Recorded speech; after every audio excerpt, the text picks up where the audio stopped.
এই বোরিংয়ের দিকে স্থানীয় ফুটবল খেলার মাঠে চ্যাম্পিয়ন এবং ক্যাপ্টেন হিসেবে আমি আমার যতটুকু পারা সম্ভব আমি দিয়েছি।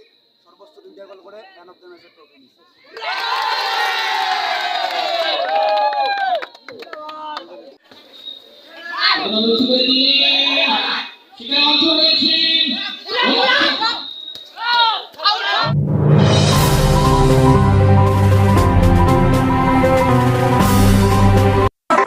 আজকের চোখ ইউটিউব চ্যানেলের পক্ষ থেকে আপনাদের স্বাগতম।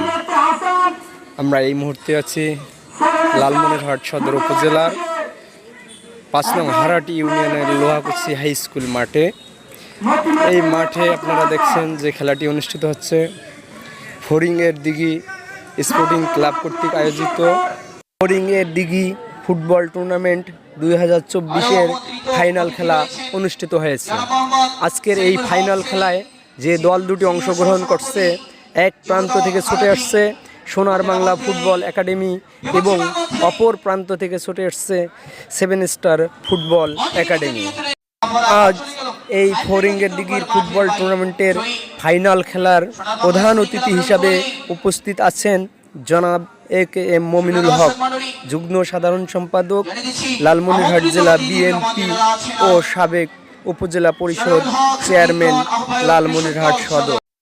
এই মনোমুগ্ধকর ফুটবল টুর্নামেন্টের ফাইনাল ম্যাচের শুভ উদ্বোধন করেন জনাব মোহাম্মদ আফজাল হোসেন, সাংগঠনিক সম্পাদক জেলা বিএনপি লালমনিরহাট ও সভাপতি পৌর বিএনপি লালমনিরহাট। সম্মানিত সভাপতি জনাব মোহাম্মদ আলম সরকার, সভাপতি 9 নং ওয়ার্ড হারাটি ইউনিয়ন।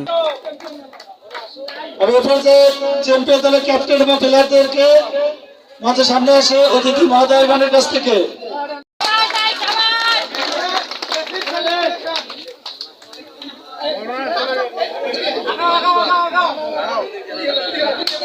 আমি খুব সুন্দর হয়েছে। দুই দলের খেলা খুব আমাদের প্রতিদ্বন্দ্বী খেলা ভালো হয়েছে, সুন্দর হয়েছে। দুই টিমকে আমরা আয়োজক কমিটি এবং আমাদের অতিথিবৃন্দের পক্ষ থেকে ধন্যবাদ জানাচ্ছি।